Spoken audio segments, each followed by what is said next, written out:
I would struggle to make a more beautiful place in my mind with my imagination than my home where I live. Ruby Bay, top of the South Island of New Zealand. There's an abundance of fish in the sea, shellfish for harvesting. This place is just paradise. You only need to come down here for a visit and you realise that you found paradise. It's got so much to offer. Beautiful sunny skies. Most of the time we don't get to surf here that you can actually surf, but on some days at that point out there we do. Down here is McKee Domain. You can camp down here for $10 a night. It's got fresh water and toilets and a place you can light a fire at certain times of the year. So if you need to get away, come to McKee Domain and pitch your tent. It's an awesome place. You've got a beach right beside you and the fish are bountiful this time of the year. A big shout out to Daniel Clark that gifted me this awesome jacket. It's cool, eh? It's got zips on the side. Thank you, Daniel, patron, and just good bastard send me this. It's really comfortable, so thanks a lot, mate. Let's head on down to the water and see if we can catch something. We just pulled up and we can see a massive boil up. It's not very calm out there, is it, son? No.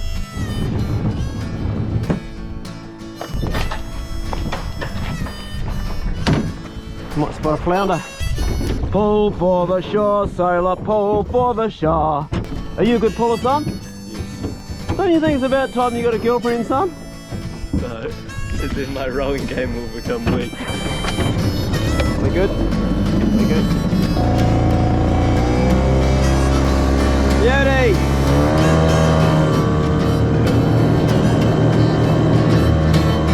Straight out there, birds right in front of us. Boil up right in front of us there. There'll be a few kahawai in there, but maybe there's some snapper underneath them. We'll see how we go. This here is a drifter from Junkie Jigs.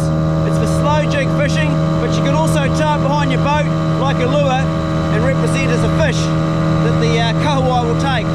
This one's a bit beaten up, as you can see, the paint's coming off it, but it's nowhere near as bad as the one my son's got. Yes. He needs to get out his toenail polish and touch it up, and we know that he's got toenail polish. Probably got lipstick too. To be having this much fish out here in the middle of April's quite rare. We don't normally have such a huge biomass, but it's a massive biomass. A lot of small fish bringing in the big fish, and the temperature's still quite warm. The stags are roaring in the hills right now too, so we're normally doing that, but today we're chasing fish. You get hit? Yeah. You on? See it jump? No, didn't know. It's a kahawai. Well, we got that there, even not getting out to where the fish are. Oh, and he's got his favourite reel again today. The budget special. First fish of the day. Ideally, we want to get a small kahawai, son, so we can do a live bait, because there might be the odd kingy out here. How's it feel? Not super small? Oh yeah, rising. Nice going. And as usual, we packed our gaff and also a landing net, is that right? Yes. Not. Oh yeah, good one. Hey, that's good. That's a biggie. First fish of the day. This is a horrible wee rod and a horrible wee reel, but somehow he does it. It's struggling. Look, it's a little children's reel. One of those little budget ones. We've got all our other good gear and he's picked the worst reel. Oh man, that's a good kahawai. Yep, there he goes. He's not a baddie at all. There's a board up there, we're just going over top of it. You going to get him in? Oh, yeah, right. Nice going. First fish of the day, son. Jumped in. Jumped in. Hey, what's going on with his arse? It looks a bit weird. He's got a second hole. He's got two arseholes. He's been bitten by something. Have a look at him. Hold him down with your hand. What's going on there? He's got two bums. Is something bitten him? You seen that before? No. He's got a second bum hole. Maybe he's a, I don't know, hermaphrodite. Mutant fish. Yeah, is he in good condition or is he quite skinny? I reckon put that one back. He's not in great condition. Let the first one of the day go back. It's an old mouldy tradition. Brings us good luck.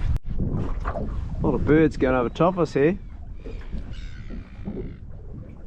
They're shifting again, son. Well, the paint's come off my drifter and I've just pulled out the Junkie Jigs, and I think I'm actually going to go for the black drifter. That's the black drifter there. It's not a baddie. I haven't tried this pink one. This is my favourite, the Falcor, but I'm into trying something different, and I reckon this black one will be quite good today. So we're going to pull up, and Jona's already had a strike. Did it feel like a snapper or a kahawai, son? I don't know. Yeah, don't know. That's also Falcor as well. Yeah, Jona says he's going to keep on fishing with this horrible junky jig that's got all the paint come off. It's almost like a sinker until it stops catching fish. For all you guys that are gear nerds that like to know what gear we're using, I'll run through it quickly like I normally do. This is a Parker Craft second-hand boat I bought from Brian and Paua. On the back of the boat we're using a Mercury 3.3, the old dirty 2-stroke. My son's wearing a shirt from FNQ Hooked. They kindly gave us two when I had a video that went viral on their site on mental health. The rod I'm using is a Tyka Bora. It's a Twisted Eyes. This is from Jigstar. It's a parabolic rod, and I'm using a Maxwell reel on it. I've got braid set up, and then I've gone to this mono with a swivel. So it starts off at a, probably I think we've got to the top here about a 40, and it comes down to, it's either a 15 or a 20. I think it might be a 20. And I've just put a slider on, or a slow jig as they're known as. I call them sliders as well because they slide up and down, and this is from Junkie Jigs. This is the black drifter, and as you can see that goes on first, and then we have the skirt, and then at the bottom we've got these hooks. Now these are chemically sharpened. These are the Junkie Jig ones, incredible hooks. They touch anything and they catch, and that includes human beings as well. We didn't bring ice because we didn't get up, we didn't get it the night before, and it was too early and we got up this morning. And we're basically just fishing with Junkie Jigs, although we would like to catch a small kahawai and try and do a live bait, but the way the fish are today, I don't think it's going to happen. I think it's just predominantly large kahawai, and we're now going to shift and try to get into where there's some snapper. Where's the boil up now, son? They gone? They stopped? There's one out off Rabbit Island. Getting hit, but I'm not getting catch. Yep, strike again, but not getting. No, we're on. Look, you're on too, son. You're on, are you? Yeah, at the same time. Shit. About bloody time. Oh, yours is jumping. yeah, it is. Yeah, he's rising. Turn that noise off. We've got doubles. Oh, look at that horse of a fish jumping out of the water. We crossed over. Have we crossed over? Have we? I think so. Oh shit. Oh, we have too. So am I under or you over you? You're under me. Okay, well, I'll go this way here. That's good. Doing the old dance. Oh, I might have lost it. You lost it? Okay. So you down there, son? Yeah, I've lost it. You've lost it. Oh, he jumped out. He's a beauty.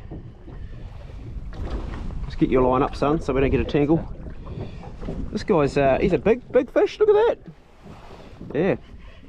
Keep his head up. Oh man, he's just going for it. Oh.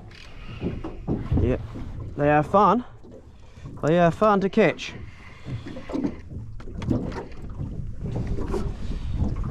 Ooh. Yeah. Come on, come to daddy. Coming up, coming up. See if we can grab that line, son. See if you got him? You got him? Right, if you pull out. Whoa, whoa, whoa! Did you get burnt? Nah. He's going, he's running again. Now they got some bloody fight in these bigger fish. Oh man, you can feel the weight in it. Seriously. This guy's got a lot of fight. He's not giving up in a hurry. Going around and round and round and round. Oh man, he's got some bloody punch. Shit, a brick. He just doesn't want to come up, does he? Go. Gonna come up, buddy? Oh, come on, mate. It's time. Try him now, son. See if we can get that up there. Oh, he's hooked good. Big fish. Okay. Oh, just come off now. Yeah. Jeez, you okay? Yeah. Shit, that was lucky. And it got you. Well done, son. The burley's starting to work. Jona's on. What does it feel like, son? A panty? Come off, dropped it. Jona's gone to the dark side and he's using bait now, and he's catching fish on bait. And it's another panty coming up. A bit bigger than your last one, son, is it? Yeah. I'd keep that one. That's a 30. Or maybe, yeah, 28. You keep that. Yeah, mate. There you go. You're free. He's alright. Well, that was the last snapper of the day, caught on the Falcor Junkie Jig. Not a biggie. Beautiful. Perfect. I got you. Nice work. This little boat is just perfect for this sort of fishing. We've had an amazing day out here. We've got some fish for our friends, our family and loved ones. Yeah. You'd be surprised how many people in New Zealand cannot afford to buy a little bit of fish or a little bit of meat. The price is crazy. And it's like everything. I mean, a pound of butter now is like $10 for a price of a pound of butter. So it's astronomical. And that's why it's really important to share our fish that we catch. And we take a little bit for other people as well when we're out. We don't just think about fishing for ourselves, and the same with hunting. So I'm going for a walk around the farm, something I do once a week, to get one of my favourite dishes, which is rabbit, and I'll take you along for the hunt. Rabbits are prolific. They're considered a pest, but here on the farm I consider them to be a food source. So I'm just going to look over the brow here on Murray's land. He doesn't mind me taking rabbits off his place because they do destroy our veggie gardens, and there is plenty of them. It's that time of the evening. I'm hoping to shoot a rabbit, and then low tide today is at 5 o'clock, and I'm hoping to go and harvest some shellfish. We'll go up to the brow. We'll just have a look over this brow up here. Well, nothing in this paddock here. Telltale signs of rabbits here, all their poo in the dirt. And they're scratching, so there's plenty around here. We get a few hares on here too. I'm quite partial to eating a bit of hare. Gonna have a look up at Murray's stock paddock just up here. Quite often a rabbit up in here. Oh, you guys see anything? Because I sure as hell can't. Quite often there's one just there. Plenty of bird life around. Blackbirds and quail and starlings. Not a rabbit in sight there. Normally there's one or two in there, nothing. Oh well, we'll just carry on down. It's just the numbers game really, isn't it? Moving around until you find something. Plenty of evidence of rabbits around here, look at that, scratching. We get a couple of rabbits that go and play with the chickens sometimes, but they're not on there today either. We'll head on down the driveway to Murray's. There's a heap of bird life up there. The old possum too, for that matter. I'm quite partial to eating a bit of possum. There's some quail running past. Check that out. Better shoot them in May. There's heaps of quail running through there. A whole flock. What's a flock of quail called, somebody? What's the name for that? Sometimes I'll park up by this tree and just sit and watch the paddock. I have thought about knocking this tree over. There'll be enough wood in that there to last us probably 5 years. Keep the fires burning. Have a sneaky look around this corner here and see if there's any rabbits in the paddock. Yeah, can't spot anything. This bit of grass over here is mowed. Might hold something. There's the old outhouse. And that bracken over there, I'll go in a bit. That holds a rabbit occasionally. And then beside it here, you've got these apple boxes. Bit of silage, makes for good cover. You can sneak up there and park up. Done that a few times and got a rabbit. I can see a fat quail up there. Well, there's some fat quail up there. Look at those beauties. Californian quail. An introduced species that actually hasn't done any damage to anything really. It's like hasn't upset the biodiversity of our natural species. And quite nice to eat too, but only a small meal.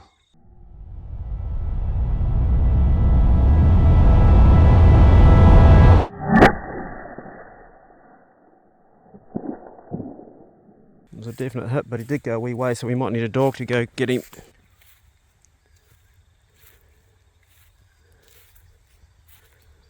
Oh, bugger.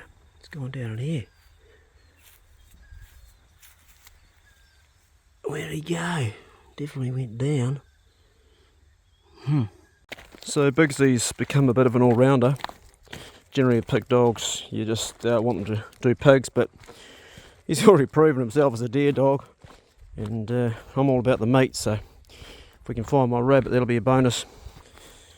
He's a good boy, and he's also a good pig dog as well. But we haven't done any pig hunting this year, we're Bigsy.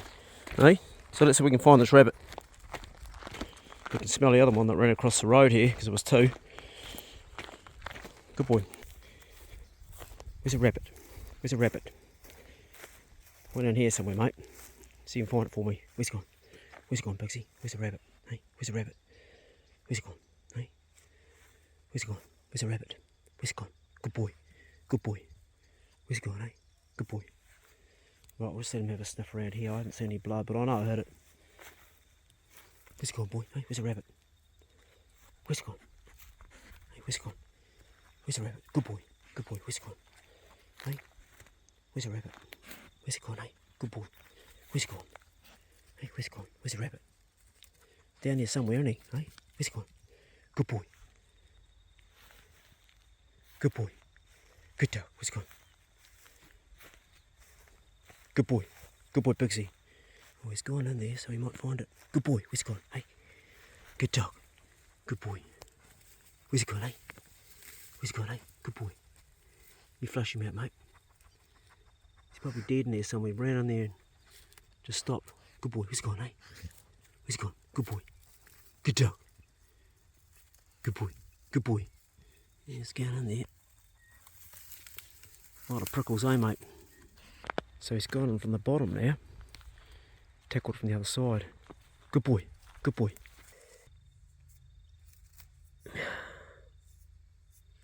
All this here is where I hit it and it came off. But there's no blood, so maybe I just nicked it. And it went down in here. I reckon he's gone in his burrow here. Pixie can't get in there, can you, mate? Good dog. Well, that's disappointing. It's a first too. But that's also the nature of hunting. Whether you're hunting deer or pigs or anything. That's a dead animal gone down a burrow. It was running dead. I think, without looking at the footage, it was in the engine room. And his back legs are pushing, but the front leg was stuffed. And he's made it to his burrow, which is only like 3 metres from where I shot him. And that's where he's died, which is a bit of a waste. But there's plenty more rabbits. And on the farm here, we've got to keep numbers down anyway. If we don't, the virus will get them. At the beginning of this video, I pointed out my key domain. This is it, where you can camp for as little as $10 a night. A really awesome place. I'm heading down the end to see if I can get some shellfish for dinner tonight.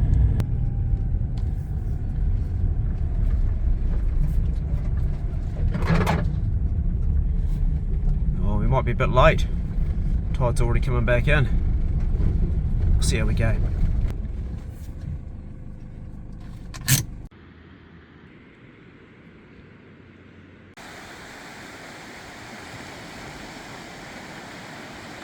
You can see what I was saying about the surf. Okay, there's not much surf today, but we do get a surf on this point.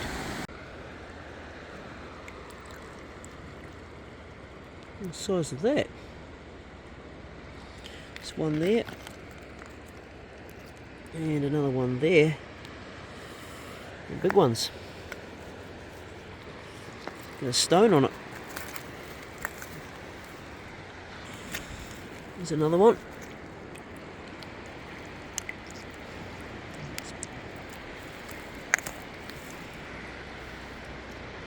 Oh, hold on to the rock, buddy. This guy can let that stone go, we don't want that. It's a green lip mussel.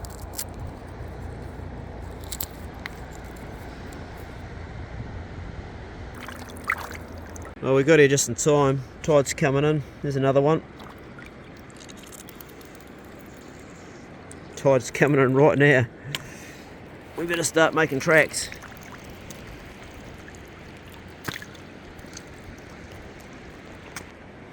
There's another mussel.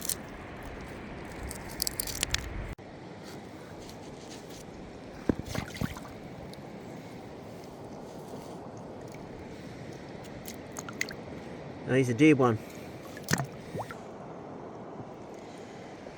Yeah, cracker, aren't you, eh? Yeah, beauty.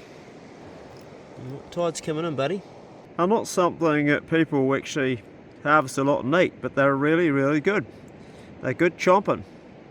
Garlic and butter. When I get asked what shellfish can you eat in New Zealand, the answer would be all shellfish, unless it's in a place where there's some poisonous algae or something actually that's polluting the environment. I've never found a shellfish fish, or even a fish that you couldn't eat. I guess my least favourite fish would be red cod. Actually no, spiny dogfish, then red cod. They're both not much fun to process and not much fun to eat. Back home in the kitchen with my feast. So these cook's turbans, I'll turn around, show you. That's a beauty, isn't it?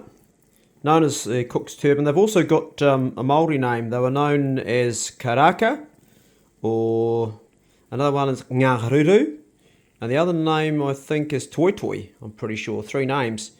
And the thing is, you put them in the boiling water, that kills them instantly, and then you get this nice white flesh out of here. So we've got a good feast for me tonight. Quite a nice dish. Oh, I'm sorry, mate. Sorry. You'll be dead straight away.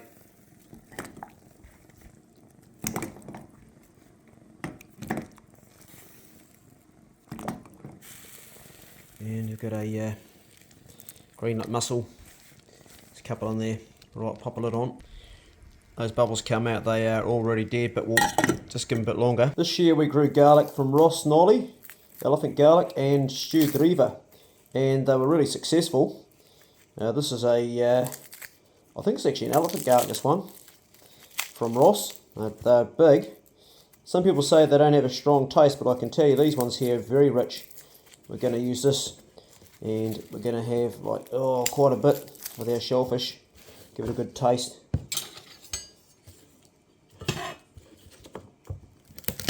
It's almost like a shallot, isn't it? Thank you, Ross. Garlic always smells good. We have the best butter in the world in New Zealand because it comes from grass-fed cattle, which is as good as it gets. That's what we want. The old green lip mussel has opened, so these guys will be good. And that's just very lightly frying. We don't want to burn it. Just want to caramelise it, let it sweat in there. I've got to tell you guys, I love cooking in the new kitchen. She's pretty flash. Okay, let's see if we can do this without spillage because it's boiling hot water. In here, straight on there. Good. Oh, seafood just smells good, eh? The salt and the flesh of it, it's just got that almost Asian type. Oh, it really smells good. Right, next thing is a bit of cold water because they're hot and I want to get them out of the shell and I'll be burning myself, so I'm just going to cool them off a little bit. We also get these beautiful little hard sort of shells, the first piece. Look at that, look at the colour of it. It's got that nice sort of pearl. And the old time Māori used to use this part of the shell here for making a fish hook, of which I've done myself. Successful to make a fish hook, unsuccessful to actually catch a fish on it. I did catch a fish using a gouge, but not on the actual fish hook. And we need to spear it here to get it out. Here it comes. And that's the hard bit, so you want to get the black bit to get them out. And again, there's the whole lot right there. Look at this. Wow. I want to show you another way you can take them out. This one's come out one piece like that. The other thing you can do, if you can't get it out with your knife, like this one that's too far down, if you give it a good smack, eventually it will come out. There we go. That's it. Perfect. As far as your chomping and chewing goes, you want to take this part, it's like Paua, this white part, and everything from down here, you're going to put to the side, and that's for your chicken feed or your duck feed. You can make an Asian soup using all this. I've done it and it tasted horrible, but some people like it, I don't, so I'm going to eat from here up, and the rest is going to my chickens and ducks. So I'll separate that bit, and in here there's another piece you want to take out as well. You can see if you look up there, you've got this piece here, so it's just that in there, and you want to scoop that out because that tastes a bit too gritty. Right, that's that piece there taken out, and the rest is all good chomping, and what you want to do is cut thin slices, and that's what we're left with, and it tastes a lot like Paua, and it also looks a lot like Paua, doesn't it? It's got a Paua look about it. And that is what we get out of one cook's turban. So that's what we get out of all that, and you could make it into a chowder if you wanted to, in a soup, but I'm going to be doing something different with it. So I'm just reheating my garlic and butter, which is nicely sort of fused together, and this is what I'm going to put my shellfish into. Going to keep my heat down very low. And just let these guys all get to know each other, mix up a bit. And go out to the garden and get some spring onions and some other goodies to have with my meal. From the garden I got some tomatoes, I got some spring onion and some wasabi, and I picked one very small capsicum. So what I've got going on is a very, very low heat. So this shellfish just fuses with the butter and the garlic but doesn't overcook. I don't want to overcook anything, I just want to just lightly all mix in together. Oh, that black pepper's good, and I'm going to finely chop tomatoes and add them with it. Just gently lay that in the pan. 2 roughly chopped wasabi leaves and stalk to add heat and also freshen the whole lot up a bit. It was growing a moment ago, now it's in the pan. Capsicum, or if you're in America, you'll call that bell pepper. 2 spring onions, and we're also going to put 2 fresh ones on when we're finished as well. Here's the game changer. Cream. Plenty of it. And there's that spring onion on top. Just to give it a bit more bite. We lucked out on the rabbit, but I reckon we made up for it on this cook's turban.